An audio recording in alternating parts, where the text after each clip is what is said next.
Hello दोस्तों, नमस्ते। स्वागत है आपका हमारे यूट्यूब चैनल पर। दोस्तों, हम अध्ययन कर रहे थे क्लास 12th हिस्ट्री सब्जेक्ट में ब्लूप्रिंट के हिसाब से जो आरबीएससी ने जारी किया है, उसी हिसाब से हम अपनी तैयारी को कंटिन्यू कर रहे हैं। आज का हमारा जो चैप्टर है वो है 5वां चैप्टर, यात्रियों के नज़रिए, यानी कि दूसरी जो बुक है इंडियन हिस्ट्री की। जो टोटल 3 बुक्स है उसमें से दूसरी जो बुक है उसके बारे में। जो प्राचीन इतिहास था भारत का वो हमने देख लिया था। अब हम मध्यकालीन भारत की यात्रा करेंगे। इसमें से 10वीं से लेकर 17वीं शताब्दी के बीच में जो जो अ, विदेशी यात्री भारत में आए हैं उनका जो विवरण है, उनका यात्रा वृत्तांत, उसको देखने वाले हैं। ब्लूप्रिंट के हिसाब से जो आपके इस चैप्टर से जो प्रश्न आने वाले हैं वो एक वस्तुनिष्ठ प्रश्न और एक अति लघुतरात्मक प्रश्न और 2 लघुतरात्मक प्रश्न वो हैं आने वाले हैं, यानी कि टोटल 4 प्रश्न और 6 नंबर का जो है ये चैप्टर है। चलिए शुरू करते हैं बिना किसी देरी के। सबसे पहले तो ये आपको ध्यान रखना है कि इस चैप्टर से कौन कौन जो यात्री हैं उन जिनके बारे में हमें पढ़ना है। तो 10वीं से लेकर 17वीं शताब्दी के बीच में भारत में कौन कौन से यात्री आए थे, सबसे पहले उनके बारे में देख लेते हैं। 11वीं सदी में एक यात्री आया था, अल बिरूनी, उज्बेकिस्तान से आया था। इसने अपनी जो पुस्तक लिखी थी उसका विशेष रूप से ध्यान रखिएगा, किताब उल हिंद। मोस्ट इम्पोर्टेंट, वस्तुनिष्ठ में भी ये क्वेश्चन आ सकता है। 14वीं सदी में एक यात्री आया था, इब्न बतूता, जो मोरक्को से आया था। मोरक्को जो है ये अ, उत्तरी अफ्रीका का जो है भाग है। इसने इब्न बतूता ने एक पुस्तक लिखी थी अपना यात्रा वृत्तांत रिहला। यह भी बहुत ही मोस्ट इम्पोर्टेंट पुस्तक है, इसका भी नाम ध्यान रखिएगा। और तीसरा जो यात्री आया था भारत वो है बर्नियर, फ्रांस से आया था। फ्रांसवा बर्नियर इसका नाम है और इसने जो अपना यात्रा वृत्तांत लिखा है जिस पुस्तक में, उसका नाम है travels in the Mughal empire, यानी मुगल काल के समय आया था 17वीं शताब्दी में, शाहजहाँ के काल में। तो इसने अपनी ये जो बुक लिखी है यह है travels in the Mughal empire. विशेष रूप से हमें इन 3 यात्रियों के बारे में ही पढ़ना है विस्तृत रूप से। बाकी और भी यात्री हैं जिनके बारे में हम देख लेते हैं। 3 जो यात्री हैं विशेष रूप से इन तीनों का ध्यान जो है हमें रखना है, इनके विवरण हमें देखने हैं। बाकी जो जो इतिहासकारों यात्रियों के नाम आए हैं उनको भी आप देख लीजिए, उनकी जो एक प्रमुख विशेषता है उसको भी देख लीजिए। मार्को पोलो इटली का यात्री था, 13वीं सदी में भारत आया था और इसे मध्यकालीन जितने भी यात्री आए हैं उन सभी यात्रियों का राजकुमार इसको कहा जाता है, मध्यकालीन यात्रियों का राजकुमार। 15वीं सदी में एक यात्री आया था हेरात से, जिसका नाम है अब्दुल रजाक समरकंदी, और इसने विजयनगर साम्राज्य की जो है यात्रा की थी। विजयनगर साम्राज्य की यात्रा की थी। जो विजयनगर जो स्थान है वो कहाँ पर है, कर्नाटक में स्थित है। 16वीं सदी में एक यात्री आया था पुर्तगाली यात्री दुर्ते बारबोसा, इसने भी विजयनगर की यात्रा की थी। और 17वीं सदी में एक यात्री आया था तेवरनियर, फ्रांस से आया था। बर्नियर भी फ्रांस से और तेवरनियर भी, नियर नियर जिसके पीछे लगा है ये सारे फ्रांस के हैं। और ये जो तेवरनियर है ये 6 बार भारत आया था और ये जौहरी था, यानी कि हीरे का व्यापारी। और ये ध्यान रखिएगा विशेष रूप से कि किस यात्री ने भारत की तुलना ईरान व ओटोमन साम्राज्य से की थी, तो वो था तेवरनियर। 17वीं सदी में एक यात्री आया था इटली से, निकोलाओ मनुकी। ये चिकित्सक था और ये भारत में ही बस गया था। सबसे पहले हम इस चैप्टर में देखने वाले हैं अल बिरूनी के बारे में, यानी कि अल बिरूनी जो भारत में आया था वो किस उद्देश्य से आया था, क्या उद्देश्य थे इसके। इसने जो है अपने कार्य का वर्णन इस प्रकार किया है, उन लोगों के लिए सहायक जो उनसे यानी हिंदुओं से धार्मिक विषयों पर चर्चा करना चाहते हैं, और ऐसे लोगों के लिए एक सूचना का संग्रह जो उनके साथ जो है संबंध होना चाहते हैं। अलबरूनी कब आया था, अलबरूनी जो है उज्बेकिस्तान से यहाँ पर आया था भारत में।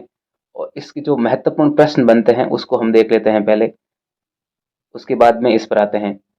10वीं से 17वीं शताब्दी के मध्य महिलाओं और पुरुषों ने किस उद्देश्य से यात्राएं की, यानी सबने जो यात्राएं की है 10वीं से लेकर 17वीं शताब्दी के बीच में, किस उद्देश्य से यात्रा की है। प्राकृतिक आपदाओं से बचाव हेतु, कार्य की तलाश में और साहस की भावनाओं से प्रेरित होकर। तो उपयुक्त सभी सभी जो है कारण हैं, इन्हीं कारणों से ये जो महिला और पुरुष हैं ये सब जो है यात्रा पर निकलते हैं इन्हीं उद्देश्यों से। प्राकृतिक आपदाओं से बचाव हेतु भी जो व्यापारी हैं, सैनिक हैं, पुरोहित हैं, तीर्थयात्री हैं आदि ने जो है विभिन्न देशों की यात्राएं की थी।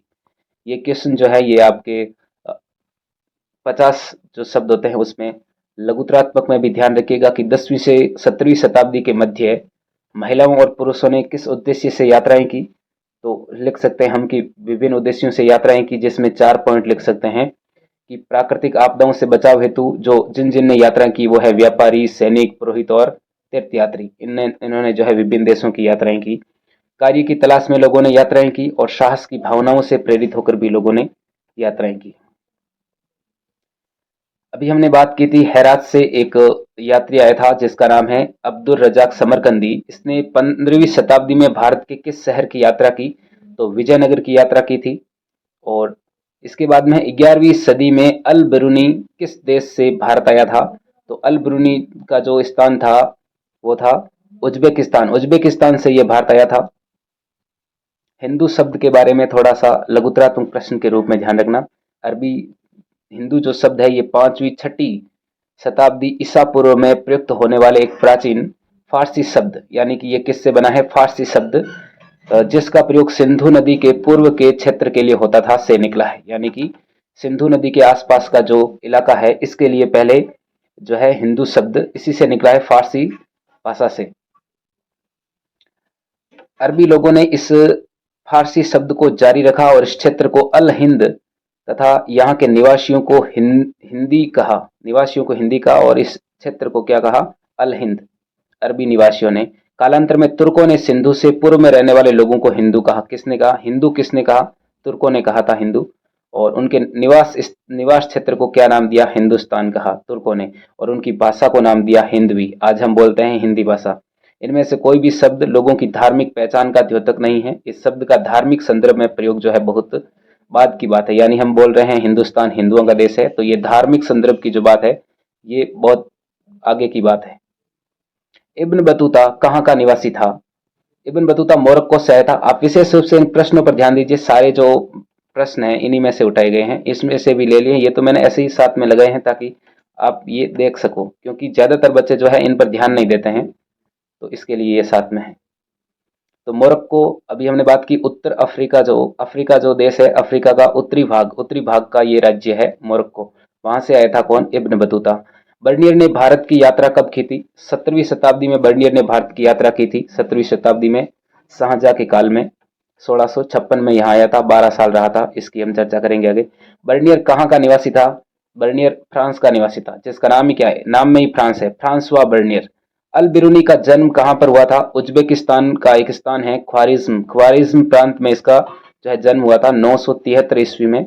और अल बिरूनी कौन सी भाषाओं की जानकारी थी अल बिरूनी को? तो किन किन भाषाओं का जानकार था ये? लघुतरात्मक प्रश्न में देख लीजिए। अल बिरूनी का जो जन्म है वो आधुनिक उज्बेकिस्तान में स्थित ख्वारिज्म में सन 973 ईस्वी में हुआ था। ख्वारिज्म शिक्षा का एक महत्वपूर्ण केंद्र था। जहाँ शिक्षा प्राप्त होगी वहीं तो भाषाएं सीखेगा ये। तो अल बिरूनी ने उस समय उपलब्ध जो सबसे अच्छी शिक्षा थी वो ग्रहण की और ये कई भाषाओं का ज्ञाता भी था, जिनमें से कौन कौन सी भाषाएं शामिल है? सीरियाई है, फारसी भाषा, हिब्रू और संस्कृत भाषाओं की जो है इसको जानकारी थी। हालांकि इसको यूनानी भाषा की जानकारी नहीं थी, फिर भी वह जो यूनान के दार्शनिक थे, प्लेटो और अरस्तु जैसे जो दार्शनिक थे, उन्होंने कौन कौन से कार्य किए उनसे पूरी तरह परिचित था। क्यों था? क्योंकि उसने जो प्लेटो और अरस्तु के जो अरबी ग्रंथ, जो यूनानी भाषा में ग्रंथ थे, उनका अरबी अनुवादों के माध्यम से उनको पढ़ लिया था। इसी से जो है इसको प्लेटो के बारे में पूरी जानकारी थी। प्लेटो ने क्या क्या लिखा उसके बारे में इसको जानकारी थी। आप लघुतरात्मक प्रश्न के रूप में भी इसको तैयार कर लेना, आ सकता है। 1017 ईस्वी में ख्वारिज्म पर आक्रमण किसने किया था? सुल्तान महमूद ने किया था, गजनवी ने। और यही गजनवी जो है अल बिरूनी को बंधक बनाकर अपने राज्य गजनी ले गया था।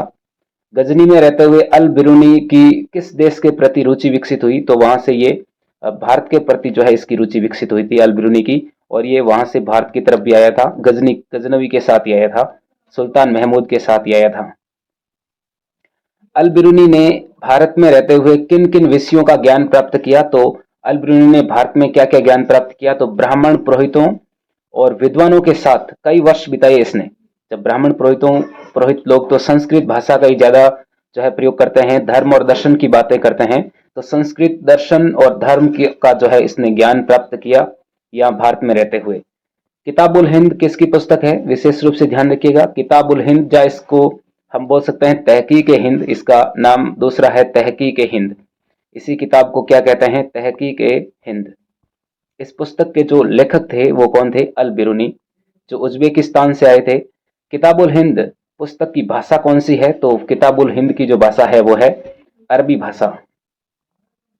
किताबुल हिंद पर टिप्पणी लिखिए, तो किताबुल हिंद पर एक बड़ा प्रश्न तैयार कर लीजिए, ज्यादा बड़ा नहीं, सिर्फ 50 शब्द का, क्योंकि इससे बड़ा क्वेश्चन आने वाला नहीं है, न ही निबंधात्मक प्रश्न और न ही दीर्घ उत्तरीय प्रश्न।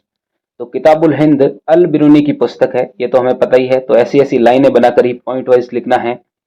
यह जो पुस्तक है ये अल बिरूनी के द्वारा अरबी भाषा में लिखी हुई है। लेखक का नाम ध्यान है, भाषा का नाम ध्यान है, साथ ही इसमें क्या लिखा हुआ है, तो 11वीं सदी के भारत का ये वर्णन करती है पुस्तक, क्योंकि अल बिरूनी भाई साहब जो हैं वो 11वीं सदी में ही भारत आए थे। इस किताब की जो भाषा है वो एकदम सरल और स्पष्ट है, कोई भी पढ़े आसानी से समझ में आ जाए। यह पुस्तक एक विस्तृत ग्रंथ है, इसमें बहुत सारे विषय सम्मिलित हैं, धर्म और दर्शन, त्योहारों, खगोल विज्ञान, रीति रिवाज और जाति प्रथाओं, सामाजिक जीवन, मापतोल विधियों, मूर्तिकला, कानून आदि विषयों पर आधारित ये पुस्तक है। और इस पुस्तक में टोटल 80 अध्याय हैं। कितने अध्याय हैं, 80 अध्याय हैं।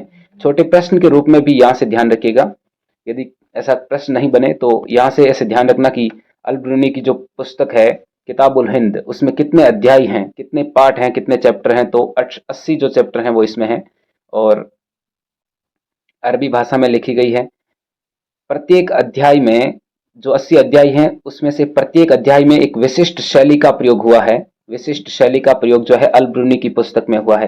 क्या होता है इस विशिष्ट शैली में, तो इसमें कोई भी किसी भी घटना का जिक्र करते हैं तो यहाँ पर आरंभ में ये एक प्रश्न होता था, फिर परंपरा पर आधारित इस प्रश्न की जो भी प्रश्न लिखा हुआ है उसकी उस संस्कृति का वर्णन करता है और अंत में अन्य संस्कृतियों के साथ जो है इसकी तुलना करता है।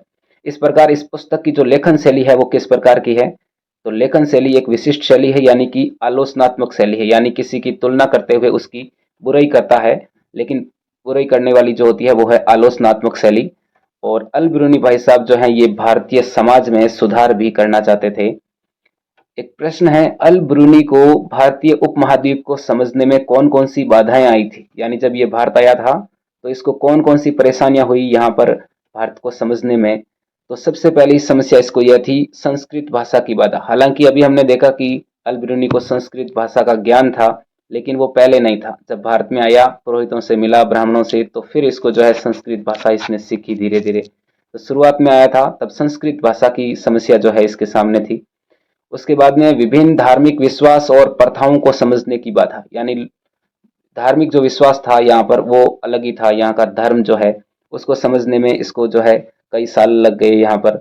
और लोगों के अभिमान है यहाँ पर, अभिमान वाली, घमंड वाली जो है झूठी कहानियों की समस्या लोग जो है यहाँ पर फेंकते रहते थे। तो ये सारी जो समस्या थी यहाँ भारत में अल बिरूनी के सामने भी आई थी।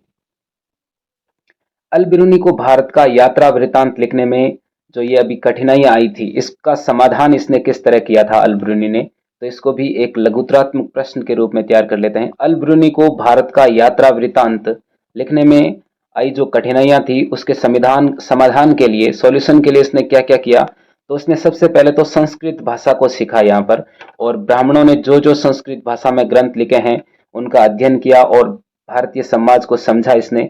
और इसके लिए इसने कौन कौन से ग्रंथों का अध्ययन किया, तो वेद हैं, पुराण, भगवत गीता, पतंजलि की जो रचनाएं हैं और मनुस्मृति के कुछ अंश जो हैं उनका इसने अध्ययन किया। और भारतीय जो समाज में इसके सामने जो जो समस्याएं आई थी, बाधाएं आई थी, उनका इसने निराकरण किया, यानी कि समाधान किया।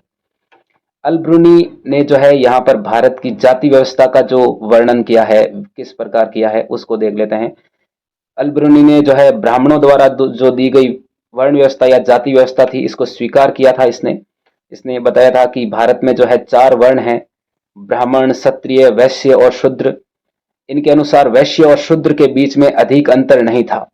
यह लोग जो है एक ही गांव या शहर में मिलजुल कर जो है रहते थे। वैश्य और शूद्र में ज्यादा अंतर नहीं बताता है अल बिरूनी। इस जाति व्यवस्था से बाहर के लोगों को उसने क्या कहा, अंत्यज कहा। ये छोटे प्रश्न के रूप में यहीं से ध्यान रख लेना। कि ब्राह्मण, क्षत्रिय, वैश्य और शूद्र, ये 4 वर्ण तो थे ही, लेकिन 4 वर्णों से बाहर के जो लोग थे, इस जाति व्यवस्था, इस वर्ण व्यवस्था से जो बाहर के लोग थे, उनको क्या कहा जाता था? तो अल बिरूनी के हिसाब से इसको कहा जाता था अंत्यज। अंत्यज कौन होते थे? अंत्यज लोगों से यह उम्मीद की जाती थी कि वह किसानों और जमींदारों के लिए सस्ते श्रमिक के रूप में काम करें, कि इनके लिए जो है कम पैसे में आकर यहाँ अपना जो है काम करे। तो इनसे ये उम्मीद की जाती थी। अंत्यज जो है जाति व्यवस्था से बाहर थे। यह अंत्यज जो है अक्सर सामाजिक प्रताड़ना का जो है शिकार होते थे, यानी अस्पृश्य माना जाता था इनको, छुआछूत की भावना रखी जाती थी इनके साथ। लेकिन इनका आर्थिक तंत्र में जो है महत्वपूर्ण योगदान था, यानी कि आर्थिक तंत्र जो है अर्थव्यवस्था में इनका महत्वपूर्ण योगदान था, क्योंकि ये काम जो करते थे अपने हिस्से का पूरा करते थे। अल बिरूनी ने शूद्रों और अस्पृश्यों को जो अपवित्र मानने की धारणा है उसको गलत बताया था, क्योंकि वह सभी की समानता का पक्षधर था। अल बिरूनी ने भारतीय जाति व्यवस्था की जो तुलना है वो किस देश से की थी? तो फारस देश, नाम सुना होगा आपने, फारस, ईरान। फारस के सामाजिक वर्गों के साथ जो है भारतीय जाति व्यवस्था की तुलना की थी। चलिए, इसको बड़े प्रश्न के रूप में भी ले सकते हैं हम, लघुत्रात्मक प्रश्न, कि अल बिरूनी ने भारतीय जाति व्यवस्था की तुलना किस देश से की थी, और उस देश के जो सामाजिक वर्ग हैं उसका भी हम जिक्र कर लेते हैं। अल बिरूनी ने भारतीय जाति व्यवस्था की तुलना फारस के सामाजिक वर्गों से की थी। भारत के जो 4 वर्ण थे वो थे ब्राह्मण, क्षत्रिय, वैश्य और शूद्र। और इसके 4 जो फारस के 4 बताए हैं वो हैं घुड़सवार तथा शासक वर्ग, भिक्षु और पुरोहित, और वैज्ञानिक, चिकित्सक तथा खगोल शास्त्री वर्ग, और चौथा हो गया किसान और शिल्पकार वर्ग जो हैं। ये फारस के 4 वर्ग थे, जिसकी तुलना इसने जो है किससे की थी? भारत के 4 वर्णों से, ब्राह्मण, क्षत्रिय, वैश्य और शूद्र से। उसने बताया था कि इस्लाम में सभी को समान माना जाता था, और उनमें जो भिन्नता थी वो केवल धार्मिक अनुसरण में थी, यानी कोई लोग शिया मत को मानता है और कोई जो है सुन्नी मत को मानता है, लेकिन ये सब समान थे। ये सिर्फ इनकी धार्मिक अनुसरण ये भले अलग अलग करे, मत भले ही अलग हो, लेकिन ये सब समान थे। लेकिन भारत में ऐसा नहीं है, तो इसने जो है भारत के लिए जो है इसका क्या किया था?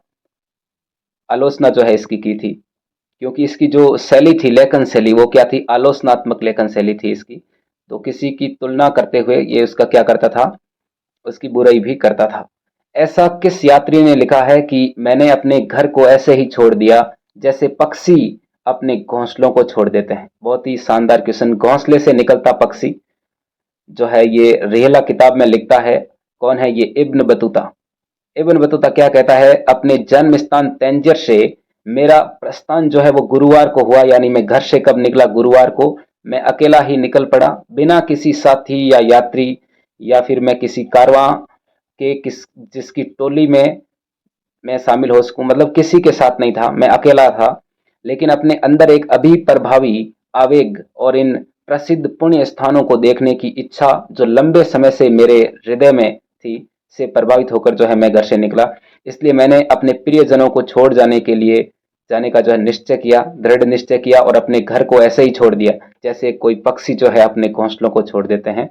उस समय जो इब्न बतूता की उम्र थी वो बताते हैं कि 22 साल की उम्र में मैंने घर छोड़ दिया था। और इब्न बतूता जो है 1354 में घर वापस पहुंचा, अपनी यात्रा आरंभ करने के लगभग 30 साल बाद, यानी लगभग ये 1347 में जो है, या 1333 में यहाँ से भारत पहुंचता है। 1333 में ये इब्न बतूता, और मतलब 30 वर्ष तक जो है ये यहाँ से बाहर रहा था। 1323 में निकला होगा, और 1323 से 24 में, और 1324 से 1354, यानी कि 30 साल तक इसने जो है यात्रा की। आरंभ करने के लगभग 30 साल बाद में ये वापस आए। तो 1324 से घर से निकला और 1354 में यहाँ पर वापस आया, यानी कि 30 साल बाद में वापस आया। तो ये इब्न बतूता ऐसा कहता है कि मैंने अपने घर को ऐसे ही छोड़ दिया जैसे कोई पक्षी जो है घोंसलों को छोड़ देते हैं। रिहला नामक जो पुस्तक है ये किस यात्री का यात्रा वृतांत है? तो इब्न बतूता का है रिहला पुस्तक, विशेष ध्यान रखिएगा, मोस्ट इंपॉर्टेंट पुस्तक। रिहला नामक जो पुस्तक है इसकी भाषा कौन सी है? जिस प्रकार अभी हमने देखा अल बिरूनी की जो पुस्तक थी किताबुल हिंद, उसकी भाषा कौन सी थी? अरबी। उसी प्रकार की भाषा जो है इस रिहला पुस्तक की है, दोनों की भाषा अरबी है। बर्नियर का जो जन्म हुआ था वो कहाँ पर हुआ था? Francois Bernier. तंजियर नामक स्थान है मोरक्को, उत्तरी अफ्रीका का राज्य है मोरक्को, वहां पर इसका जन्म हुआ था बर्नियर का। सरिया क्या है? सरिया क्या है? धातु का बना औजार, अफ्रीका का एक गांव, इस्लामी कानून या लोथल से मिला हल्का निचला भाग। तो यह है इस्लामी कानून, इस्लाम धर्म का जो कानून है वो है सरिया। इब्न बतूता का जो जन्म है वो तंजीर के सबसे सम्मानित और शिक्षित परिवारों में से एक, जो इस्लामी कानून यानी कि सरिया की विशेषज्ञता के लिए प्रसिद्ध था, वहां पर जो है इसका जन्म हुआ था। यानी इसका परिवार जो है इस इस्लामी कानून को मानने वाला था और वहीं पर जो है तंजीर में इसका जन्म हुआ था। इब्न बतूता को यात्रा करने का शौक था। क्यों था शौक? क्योंकि यह नए देशों और लोगों के बारे में जानना चाहता था। यह पुस्तकों से प्राप्त ज्ञान की बजाय यात्राओं से प्राप्त अनुभवों को महत्वपूर्ण जो है मानता था। इब्न बतूता को हठीला यात्री क्यों कहा जाता है? क्योंकि यह यात्राओं से न तो थकता था और न ही घबराता था। इसने जो है कई वर्षों तक उत्तरी अफ्रीका, पश्चिम एशिया, मध्य एशिया, भारतीय उपमहाद्वीप तथा चीन में जो है दूर दूर तक यात्राएं की थी। यानी ये थकता नहीं था यात्राओं से और न ही घबराता था, इसी कारण इसको कहा जाता है हठीला यात्री। इसने जो है बहुत सारे क्षेत्रों में जो है इसने यात्राएं की थी। इब्न बतूता भारत कब आया था? तो 1333 में ये भारत आया था, 1333 में। और मध्य एशिया के रास्ते होकर इब्न बतूता सन 1333 में जो है स्थल मार्ग से सिंध पहुंचा था। स्थल मार्ग से सिंध पहुंचा था और सिंध उस समय भारत का हिस्सा था। जब इब्न बतूता भारत पहुंचा था उस समय जो है दिल्ली के सुल्तान कौन थे? तो उस समय दिल्ली के जो सुल्तान थे वो कौन थे? मोहम्मद बिन तुगलक थे। दिल्ली के सुल्तान कौन थे उस समय? 1333 में तुगलक वंश का शासन था, दिल्ली सल्तनत के तुगलक वंश का, और वहां पर मोहम्मद बिन तुगलक जो है वो शासक थे जब इब्न बतूता यहाँ भारत आया था 1333 में। मोहम्मद बिन तुगलक ने इब्न बतूता को किस पद पर नियुक्त किया था? मोहम्मद बिन तुगलक जो है इससे प्रभावित हुआ था तो इसको काजी यानी न्यायाधीश के पद पर नियुक्त किया था। इब्न बतूता को इसने न्यायाधीश बना दिया था, जज जो है इसको बना दिया था। मोहम्मद बिन तुगलक ने 1342 में इब्न बतूता को राजदूत के रूप में किस देश भेजा था? उस समय चीन में जो है मंगोल शासक रहते थे, मंगोल शासकों का राज था, तो मंगोल शासक के राजदूत के रूप में जो है मोहम्मद बिन तुगलक ने इब्न बतूता को 1342 में चीन भेजा था। लेकिन ये चीन गया नहीं, बहुत सारी इसने यात्राएं की बीच में, फिर जाके कहीं देखो एक क्वेश्चन भी आ गया। इब्न बतूता मालदीव में काजी के पद पर कितने महीनों तक रहा? यानी कि उससे चीन जाने से पहले आदेश तो दे दिया था कि चीन जाओ राजदूत बनकर, लेकिन ये 18 महीनों तक बीच में मालदीव में जो है यहाँ पर काजी रहा था। इसने बहुत सारी यात्राएं की थी बीच में, चीन जाने से पहले श्रीलंका, मालदीव वगैरह। इब्न बतूता अपने घर कब पहुंचा? अभी हमने बात की, इब्न बतूता जो है 1354 में घर पहुंचा था, 1354 में। और इब्न बतूता ने घर जाने का निश्चय कब किया? ये इंपॉर्टेंट क्वेश्चन है कि घर गया तो था 1354 में, लेकिन घर जाने का जो इसने डिसाइड कर लिया था पहले ही 1347 में कि अब मुझे घर जाना है, तो ये इसने 1347 में ही सोच लिया था कि मुझे घर जाना है। ये विशेष रूप से ध्यान रखिएगा, यहाँ से क्वेश्चन जो है बन सकता है। इब्न बतूता जहाज से जो है चीन के किस बंदरगाह पर पहुंचा था? कौन से बंदरगाह पर पहुंचा था? तो उस बंदरगाह का नाम था जायतून बंदरगाह। चीन में घुसते समय ये जब बंदरगाह पर उतरा था, समुद्री जहाज से ये जा रहा था और चीन के जायतून बंदरगाह पर उतरा, और इसको वर्तमान में बोलते हैं क्वानझू बंदरगाह। जायतून को बोलते हैं क्वानझू बंदरगाह। विशेष रूप से ध्यान रखिएगा, मोस्ट इंपोर्टेंट आ सकता है। इब्न बतूता के श्रुत लेखों को, इंपॉर्टेंट तो ये है सबसे ज्यादा, 3 स्टार लगा दो, बहुत बार परीक्षा में आ चुका है ये। इब्न बतूता के श्रुत लेखों को, इब्न बतूता ने जो लेख बोले थे, श्रुत लेखों को लिखने के लिए किसे नियुक्त किया गया था? तो इब्न जुजई को नियुक्त किया गया था। यही जो है दक्षिण अफ्रीका के अंदर जहां जहां का ये था, तंजीर का, मोरक्को का, वहां पर जो है इब्न जुजई को नियुक्त किया गया। इब्न जुजई जिसे इब्न बतूता के श्रुत लेखों को लिखने के लिए नियुक्त किया गया था, उसने जो है यहाँ पर राजा ने जो है इसको नियुक्त किया था। और इब्न बतूता ने जो जो भारत में यात्राएं की, वहां से जो जो ज्ञान प्राप्त किया है, उसको जो है यहाँ पर इसने लिखा था। किसने लिखा था? इब्न जुजई को। बहुत ही महत्वपूर्ण प्रश्न है, इसको विशेष रूप से ध्यान रखिएगा। इसके बाद में है इब्न बतूता के पद चिन्हों पर, यहाँ पर बहुत सारे, अभी हमने बहुत सारे यात्रियों की बात भी की थी, कुछ और भी यात्री इसमें होंगे। जैसे एक यात्री है 1440 के दशक में दक्षिण अफ्रीका की यात्रा तो अब्दुल रजाक समरकंदी ने की, ये हमने देख लिया था। लेकिन महमूद वली बल्खी, इसका नाम ध्यान रखिएगा, महमूद वली बल्खी, जिसने 1620 के दशक में व्यापक रूप से यहाँ पर यात्राएं की। और एक यात्री है शेख अली हाजिन, जो 1740 के दशक में उत्तर भारत आया था। हालांकि आपको सन नहीं पूछेंगे, फिर भी ध्यान रखिएगा कि 16वीं और 17वीं शताब्दी के ये हैं, तो दोनों का नाम ध्यान रखिएगा। 15वीं 16वीं, इनमें से कुछ लेखक भारत से समूहित थे और यहाँ तक कि उनमें से विशेष रूप से इतना कुछ नहीं है। यहाँ पर ये कुछ यात्री आए हुए हैं और आग आग जल रही है, यहाँ पर लाल नहीं की मैंने, आग जल रही है और आग में तप रहे हैं क्योंकि यात्रियों को भी सर्दी लगती है। इब्न बतूता को सुल्तान द्वारा कौन कौन सी जिम्मेदारियां दी गई? जब इब्न बतूता यहाँ भारत आया था 1333 में, तो उस समय यहाँ के जो सुल्तान थे मोहम्मद बिन तुगलक, सुल्तान तुगलक ने इसको कौन कौन सी जिम्मेदारियां दी थी? महमूद जो तुगलक हैं, महमूद बिन तुगलक, इसने सबसे पहले इसको दिल्ली का काजी बनाया था, दिल्ली का न्यायाधीश, दिल्ली का जज बना दिया था इसको। इससे प्रभावित था शासक यहाँ का सुल्तान। और 1342 में इसको, अभी हमने बात की, चीन के राजदूत के रूप में भेजा था इसको। चीन के जो मंगोल शासक थे वहां पर राजदूत के रूप में भेजा यहाँ से। और 1347 में इसने वापस मोरक्को जाने का निश्चय किया, अपने घर जाने का निश्चय किया। और चीन के विषय में उसके वृत्तांत की जो तुलना है, इसने चीन के बारे में जो लिखा है इब्न बतूता ने, इसकी जो वृत्तांत है वहां के, इसकी तुलना की जाती है मार्को पोलो के वृत्तांत से। और इस मार्को पोलो ने 13वीं शताब्दी के अंत में वेनिस का यात्री है, ये इटली का यात्री है, वहां से इसने चीन और भारत दोनों देशों की यात्राएं जो है की थी। तो चीन के विषय में ये क्वेश्चन भी ध्यान रखिएगा छोटा सा, कि चीन के विषय में इब्न बतूता के वृत्तांत की तुलना किस यात्री से की जाती है? तो मार्को पोलो के वृत्तांत से।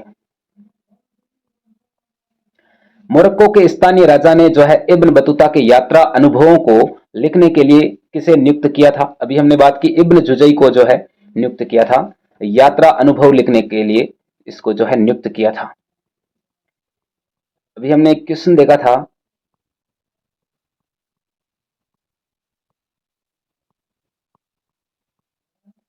चलिए इसको आगे देखते हैं। इब्न बतूता को ये जानकारी होगी, एकाकी यात्री यानी यात्रियों को कौन कौन सा डर था, यानी कि 14वीं सदी में यात्रा करना कठिन क्यों था?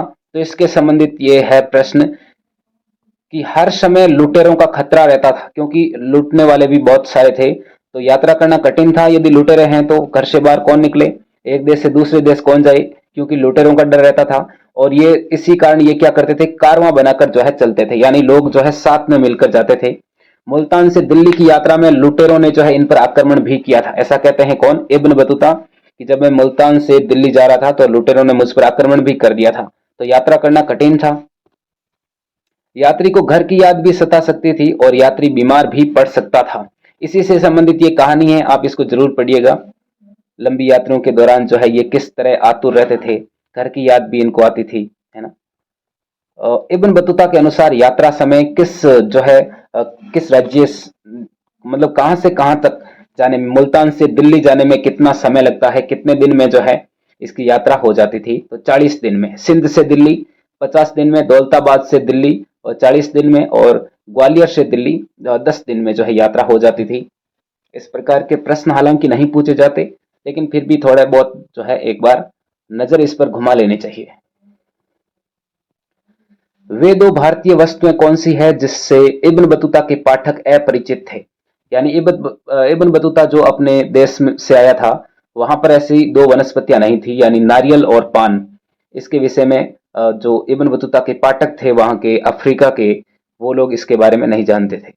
तंजीर मोरक्को के जो निवासी थे वो इससे अपरिचित थे। नारियल और पान, अभी हमने देखा नारियल और पान, तो आपने देखा ही होगा, ये वाला, ये पान और ये नारियल। इसके बाद में है एक प्रश्न है, इब्न बतूता ने जो भारतीय शहरों का वर्णन किया है उस पर एक लघुत्रात्मक प्रश्न तैयार कर लीजिएगा। कुछ पॉइंटों के माध्यम से हम देख रहे हैं, आप जो है उसमें से 5-6 पॉइंट जो है वो आप लिख सकते हो। इब्न बतूता जब भारत आया तो वह भारत के बाजारों में घूमा। घनी शहर जो है वो घनी आबादी वाले और भीड़ भड़ाक वाले थे, यानी शहरों में बहुत सारी जो है जनसंख्या थी। सड़क भी जो है, सड़कों की विशेषता भी बताई, चमक दमक वाली थी। और बाजार बहुत ही रंग बिरंगे और सुंदर थे। यहाँ के जो बाजार थे वो अलग अलग प्रकार की वस्तुओं से भरे रहते थे, यानी बहुत सारे जो यहाँ पर माल रहता था बाजारों में। और इब्न बतूता ने दिल्ली को एक बड़ा शहर बताया था। ये प्रश्न विशेष रूप से ध्यान रखिएगा कि इब्न बतूता ने किस शहर को सबसे बड़ा बताया? तो भारत के दिल्ली जो अभी वर्तमान राजधानी है, इस शहर को सबसे बड़ा जो है बताया था और कहा था कि ये भारत में सबसे बड़ा है। भारत में सबसे बड़ा शहर जो है वो कौन सा है? दिल्ली शहर जो है भारत में सबसे बड़ा था। इब्न बतूता ने ऐसा कहा था और इब्न बतूता ने यह भी बताया, इस इब्न बतूता ने, कि दौलताबाद भी कम नहीं था दिल्ली से। दौलताबाद भी कम नहीं था, हालांकि ये जो है आकार में दिल्ली को चुनौती देता था, लेकिन चुनौती देने से कुछ नहीं होगा। सबसे बड़ा जो शहर था वो दिल्ली ही था, ठीक है ना। तो विशेष रूप से ध्यान रखिएगा। हालांकि दौलताबाद जो है, इस महमूद बिन जो तुगलक है, इसने दौलताबाद को राजधानी भी बनाया था, लेकिन बाद में इसने वापस दिल्ली को राजधानी बना लिया था। बाजार जो है वो सामाजिक तथा आर्थिक गतिविधियों के केंद्र भी थे। बहुत सारे बाजारों में मंदिर और मस्जिद जो है दोनों होते थे दौलताबाद में। ये प्रश्न विशेष रूप से यहीं से बना लीजिएगा। ताराबाद जो है वो किसे कहते हैं? तो दौलताबाद में पुरुष और महिला जो गायक हैं, सिंगर जो हैं, उनके लिए एक बाजार था। कहां पर? दौलताबाद में। दौलताबाद जो है वहां पर पुरुष और महिला दोनों जो सिंगर थे उनके लिए एक बाजार था, उसी को बोला जाता है ताराबाद। ताराबाद किसको बोला जाता है? तो ये विशेष रूप से ध्यान रखिएगा, छोटे प्रश्न के रूप में और बड़े प्रश्न के रूप में भी ध्यान रखो, तो इसको यहीं से लिखना शुरू कर देना। इस प्रकार भारतीय शहरों में नर्तकों और संगीतकारों और गायकों के लिए विशेष स्थान निर्धारित होते थे, क्योंकि इनके लिए, अभी हमने बात की कि उनके लिए एक बाजार था, तो वहां पर मतलब विशेष स्थान था इनके लिए। और शहर के लोग गांव से आवश्यक वस्तुएं प्राप्त करते थे और भारतीय जो माल है उसकी मध्य तथा दक्षिणी पूर्वी एशिया में भारी मांग होती थी। जैसे सूती कपड़ा है, महीन मलमल है, रेशम है, जरी है और साटन है। एक प्रश्न यहां से भी ध्यान रखिएगा कि इब्न बतूता ने बताया कि भारत में महीन मलमल का जो कपड़ा था वो केवल धनी आदमी ही पहन सकते थे। यानी भारत में सबसे जो महंगा कपड़ा था वो कौन सा था? तो महीन मलमल का कपड़ा। ये सबसे महंगा कपड़ा था, इसको केवल अमीर लोग ही पहनते थे, तो इसके बारे में विशेष ध्यान रखना। अभी हमने बात किया था कि इब्न बतूता जो है कि जो पाठक थे वो किन दो चीजों से परिचित अपरिचित थे? तो एक तो पान से और दूसरा जो मानव सिर जैसा गिरीदार फल है, यानी कि नारियल। नारियल का वर्णन इस प्रकार करता है, मानव सिर जैसे गिरीदार फल। ऐसा क्वेश्चन भी आ जाए ना कि मानव सिर के जैसा जो गिरीदार फल है, यानी इसके है दिख रहा है कैसा? मानव सिर जैसा, लेकिन अंदर जो है इसकी गिरी जो है वो बहुत ही अच्छी है, गिरीदार फल है ये। तो ये किस फल के बारे में है? तो ये है नारियल के बारे में। नारियल के बारे में ऐसा वर्णन करता है कि ये मानव सिर जैसा है, लेकिन अंदर जो है इसका एकदम कोमल भाग, यानी कि गिरीदार फल जो है बहुत ही खाने में टेस्टी है। तो इसका वर्णन करता है इब्न बतूता। दिल्ली शहर की विशेषताएं देख लेते हैं, कुछ दिल्ली शहर की विशेषताएं। यानी कि दिल्ली शहर का वर्णन जो किया है इब्न बतूता ने वो किस प्रकार किया है? ये जो दिल्ली शहर है ये बड़े क्षेत्र में फैला था, यानी बहुत ही बड़ा भूभाग था इसका, और यहाँ की जो जनसंख्या थी वो भी बहुत ज्यादा थी। इस दिल्ली शहर के चारों ओर 11 हाथ चौड़ी एक दीवार भी बनी हुई थी। और इस जो दिल्ली का जो पूरा शहर है इसमें पहरेदार और द्वारपालों के कमरे बने हुए हैं दिल्ली दुर्ग में, और इसमें भंडार कक्ष भी बने हुए हैं। जो दीवार है, दीवार में बनी खिड़कियों से जो है प्रकाश आता था, और दीवार का जो निचला भाग है वो पत्थरों से और ऊपरी जो भाग है वो ईंटों से बना है। और इस शहर में 28 द्वार बने हैं और बदायूं दरवाजा, यानी द्वार यानी दरवाजा बने हैं 28 दरवाजे। छोटे प्रश्न के रूप में भी ध्यान रखना, ये संख्या वाला एक यहाँ पर, और इसमें कितने जो है 11 क्या है? इसमें हाथ चौड़ी दीवार बनी हुई है शहर के चारों ओर। तो वो कितनी चौड़ी दीवार बनी हुई है? 11 हाथ चौड़ी। और 28 द्वार बने हुए हैं शहर के, 28 द्वार। द्वार यानी दरवाजे, दीवार यानी वो जो भींत होती है वो। और इसका जो सबसे बड़ा दरवाजा है वो भी ध्यान रख लीजिएगा छोटे प्रश्न के रूप में भी, कि बदायूं जो दरवाजा है ये दिल्ली का सबसे बड़ा दरवाजा है, यानी सबसे विशाल दरवाजा है बदायूं दरवाजा। और ये भी प्रश्न ध्यान रखना छोटे प्रश्न के रूप में कि किस दरवाजे के अंदर, दिल्ली शहर के किस दरवाजे के अंदर जो है एक अनाज मंडी थी, वो है मांडवी दरवाजा, और इसके अंदर एक अनाज मंडी है। और गुल दरवाजा जो है इसके बगल में एक फूलों का बगीचा है। और दिल्ली शहर में एक बेहतरीन कब्रगाह भी है, और कब्रों के ऊपर जो है वो गुबंद या मेहराब बनी है। और कब्रगाह के अंदर क्या है, किस पौधों के फूल हैं? तो वो भी एक प्रश्न के रूप में ध्यान रखना कि इसके कब्रगाह जो होती है इसके अंदर, यानी जहां समाधान सऊ दफनाए जाते हैं, वहां पर कंदादार चमेली और जंगली गुलाब जैसे फूल जो है वहां पर उगाए जाते थे। ये जो फूल हैं ये सभी मौसमों में खिले रहते थे। और मेहराब की अभी हमने बात की थी, कब्रों के ऊपर जो मेहराब बनी होती थी, तो एक मेहराब का नाम भी है कि तुगलकाबाद जो है ये दिल्ली का क्या है, मेहराब है। तुगलकाबाद क्या है, दिल्ली का मेहराब है। छोटे प्रश्न के रूप में भी इसको ध्यान रखना, तुगलकाबाद क्या है, एक मेहराब है। डाक व्यवस्था का वर्णन किस प्रकार करता है ये आपके इब्न बतूता। इस डाक व्यवस्था जो है, भारत में दो प्रकार की डाक व्यवस्था थी ऐसा ये कहता है। अश्व डाक व्यवस्था जिसको इसने नाम दिया है उलुक, और एक दूसरी डाक व्यवस्था है पैदल डाक व्यवस्था, इसको नाम दिया है दावा। चलिए इसको भी देख लेते हैं।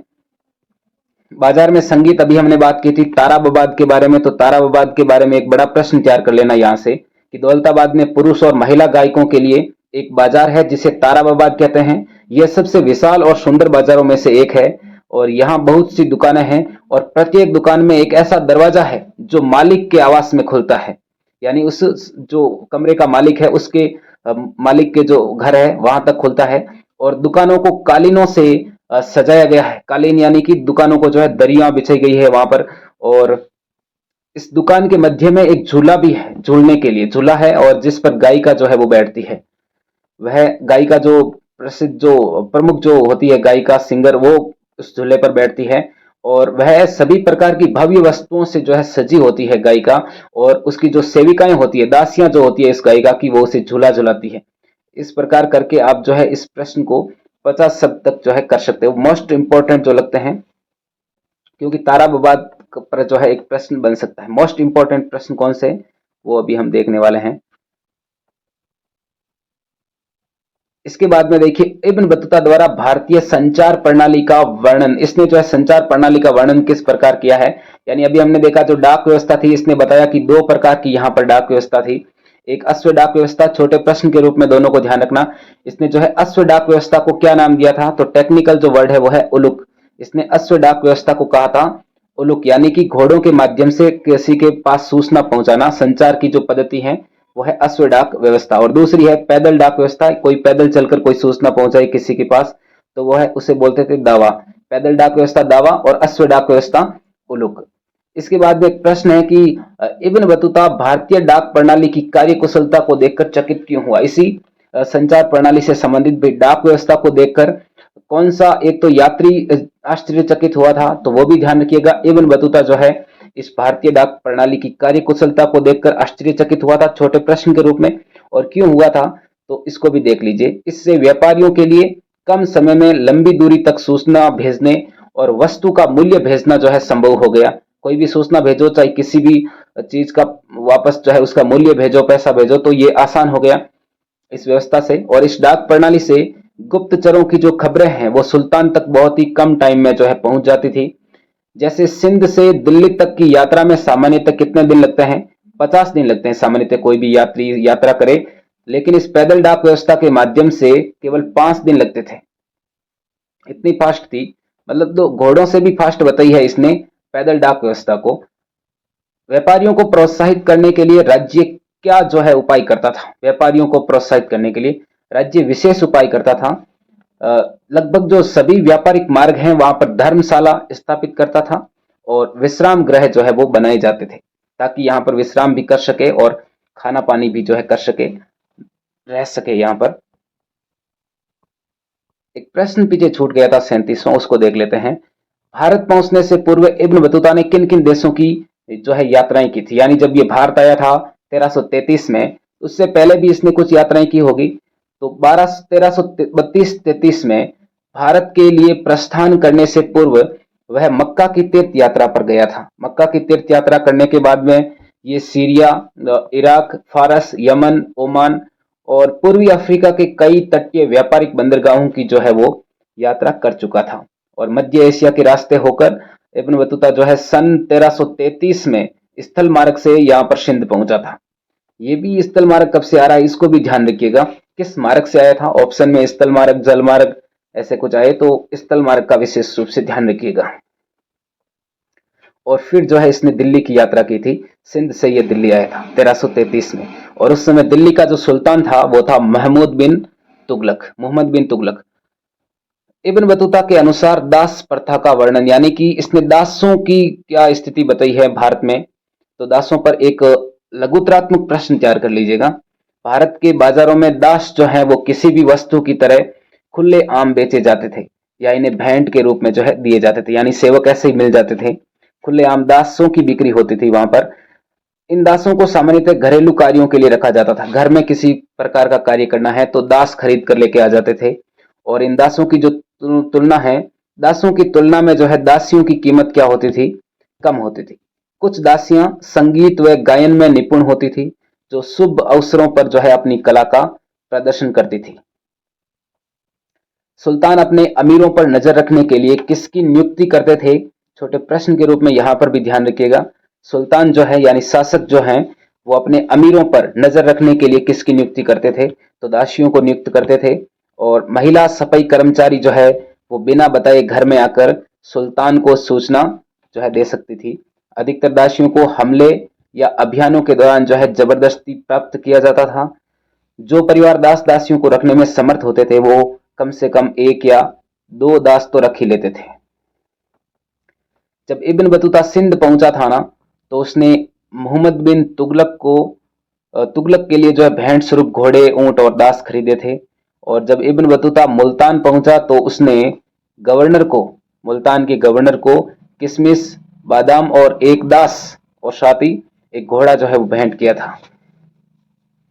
मोहम्मद बिन तुगलक नसीरुद्दीन के उपदेश सुनकर इतना खुश हुआ कि उसने जो है 1 लाख टके यानी 1 लाख मुद्रा और 200 दास जो है इस नसीरुद्दीन को भेंट जो है किए थे। हालांकि हमने इसमें कुछ ज्यादा ही पॉइंट देख लिए हैं, लेकिन प्रमुख 5 पॉइंट आप विशेष रूप से ध्यान रखिएगा, जो आप इसमें लघुत्तरात्मक प्रश्न में लिख सकते हो। बर्नियर भारत कब आया था? बर्नियर भारत आया था 1656 में। और ये भारत में कितने वर्ष रहा था? तो ये भारत में रहा था आपके 12 वर्ष। 1656 में आया था शाहजहां के काल में और 1668 तक ये यहाँ पर रहा था, यानी कि 12 वर्ष तक ये भारत में रहा था। बर्नियर पर एक छोटी सी टिप्पणी भी आप लिख सकते हो लघुत्तरात्मक प्रश्न में। फ्रांस का रहने वाला फ्रांसवा बर्नियर एक चिकित्सक था, राजनीतिक दार्शनिक भी था और एक इतिहासकार भी था। विशेष रूप से चिकित्सक था यह कई और लोगों की तरह ही ये जो आया था यहाँ पर भारत, तो ये काम की तलाश में यहाँ पर आया था। मुगल साम्राज्य का शासन था उस समय, शाहजहां यहाँ के शासक थे। और ये 1658 से लेकर 1668 56 से लेकर 1668 तक जो है भारत में 12 वर्ष तक रहा था। मुगल दरबार से नजदीक रूप से ये जुड़ा रहा। सबसे पहले तो ये सम्राट जो यहाँ के शाहजहां थे, शाहजहां के सबसे बड़े बेटे दारा शिकोह के डॉक्टर के रूप में इसने काम किया। और बाद में मुगल दरबार के ही एक आर्मीनियाई अमीर जो है कौन थे? दानिशमंद खान। इसके साथ जो है इन्होंने बुद्धिजीवी तथा वैज्ञानिक के रूप में जो है यहाँ पर काम किया था। बर्नियर ने अपनी जो पुस्तक है वो फ्रांस के किस शासक को समर्पित की थी? लुई 14वें को की थी समर्पित यहाँ पर। और बर्नियर के कार्य फ्रांस में कब प्रकाशित हुए? बर्नियर ने जो जो अपने यात्रा वृत्तांत में लिखा था वो फ्रांस में कब प्रकाशित हुआ? 1670 से लेकर 1671 के बीच में। 1670 और 1625 के बीच बर्नियर का यात्रा वृत्तांत फ्रांसीसी भाषा में कितनी बार मुद्रित हुआ? सन पर ध्यान कम दीजिएगा, क्योंकि सन के क्वेश्चन कम ही आते हैं। ये भी जो है ज्यादा इतना इंपॉर्टेंट नहीं है।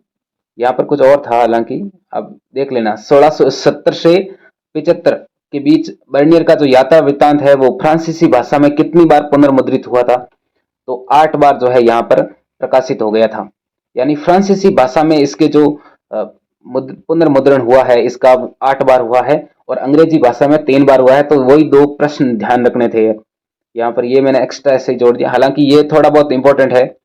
अंग्रेजी भाषा का सन ध्यान मत रखना कि फ्रांसीसी भाषा में कितनी बार पुनर्मुद्रण हुआ इसके कार्यों का, यात्रा वृत्तांत का तो 8 बार, और अंग्रेजी भाषा में कितनी बार हुआ? तो 3 बार जो है पुनर्मुद्रण हुआ था। यहाँ पर किताबें इसकी छपी थी। बर्नियर के भारत आगमन के समय यहाँ का शासक कौन था? शाहजहां। जब ये भारत आया था तो यहाँ के जो राजा थे वो कौन थे? शाहजहां। मुगल सम्राट कौन थे? शाहजहां। बर्नियर ने भारत का जो चित्रण किया है वो किस तरह किया है? पूर्व यानी यहाँ पर भारत की तुलना जो है यूरोपीय देशों से की है इसने, पूर्व और पश्चिम की तुलना। तो उस चित्रण पर लघुत्तरात्मक प्रश्न एक देख लीजिएगा। बर्नियर का जो ग्रंथ है ये हमने देखा था कि आलोचनात्मक दृष्टि से लिखा गया है। उसने मुगलों के इतिहास को एक प्रकार के वैश्विक ढांचे में ढालने का जो है प्रयास किया था। वह मुगलकालीन भारत की तुलना यूरोप से करता है और अच्छा किसको बताता है, यूरोप की श्रेष्ठता पर यह बल देता है कि यूरोप जो है भारत से अच्छा है, यानी पूर्व अच्छा नहीं है, पश्चिम अच्छा है। उसका भारत जो चित्रण है वो प्रतिकूलता पर आधारित है, जिसमें भारत को यूरोप के विपरीत जो है दिखाया गया है। उसने जो भिन्नताएं महसूस की उनका क्रमबद्ध वर्णन किया ताकि पश्चिमी दुनिया को भारत जो है निम्न कोटि का लगे। इस प्रकार उसका जो विचार था, उसका इसका विचार नीति निर्माताओं तथा बुद्धिजीवी वर्ग को प्रभावित करने वाला था। बर्नियर के भूमि भू स्वामित्व के संबंध में क्या विचार थे? तो बर्नियर का निजी स्वामित्व के गुणों में दृढ़ विश्वास था, इसलिए उसने भूमि पर राज्य के स्वामित्व को राज्य तथा उसके निवासियों दोनों के लिए क्या बताया, हानिकारक बताया। यानी कि भूमि पर जो है निजी स्वामित्व होना चाहिए, कोई भी भूमि है तो उस पर किसान का अधिकार होना चाहिए, राज्य का अधिकार नहीं होना चाहिए। लेकिन बर्नियर कहता है कि उस समय जो मुगल सम्राट थे, मुगल सम्राट ही सारी भूमि के स्वामी होते थे, जो किसानों के लिए सही नहीं था। इससे क्या होता था, अर्थव्यवस्था और समाज पर बुरा प्रभाव पड़ता था। राजा जो होता था वो जमीन को जमींदारों में बांट देता था। बर्नियर के अनुसार भूमि पर राज्य के स्वामित्व के कारण जो भूमि के धारक थे किसान, वो अपने बच्चों को भूमि भी नहीं दे सकते थे, इसलिए वे भूमि में नहीं तो सुधार कर सकते थे और न ही उनके रखरखाव की ओर ध्यान देते थे, क्योंकि खुद की भूमि नहीं है तो फिर उस पर ध्यान वो कम ही देते थे। इस प्रकार निजी भू स्वामित्व के अभाव ने बेहतर भूधारकों का उदय जो है वो नहीं होने दिया और इसी के चलते कृषि का विनाश हुआ और किसानों का उत्पीड़न हुआ। समाज के सभी वर्गों के जीवन स्तर में लगातार जो है पतन की स्थिति उत्पन्न हुई। इस व्यवस्था से केवल शासक वर्ग को ही लाभ मिलता रहा। भारतीय समाज में अमीरों और गरीबों के बीच में और कोई वर्ग नहीं था और बर्नियर बहुत विश्वास से कहता था कि भारत में मध्य की जो स्थिति है उसके अंदर जो है लोग नहीं थे, सिर्फ अमीर और गरीब। इसने मुगल साम्राज्य की जो प्रमुख विशेषताएं बताई है वो क्या थी? बर्नियर ने मुगल साम्राज्य को जिस रूप में देखा उसका क्या कारण था कि यहाँ पर भूमि पर जो है किसका स्वामित्व था, राज्य का स्वामित्व था, किसानों का नहीं था। बर्नियर के अनुसार मुगल साम्राज्य की जो विशेषताएं हैं वो है इसका जो राजा था, यहाँ का मुगल साम्राज्य का राजा, वो भिखारियों और क्रूर लोगों का राजा था।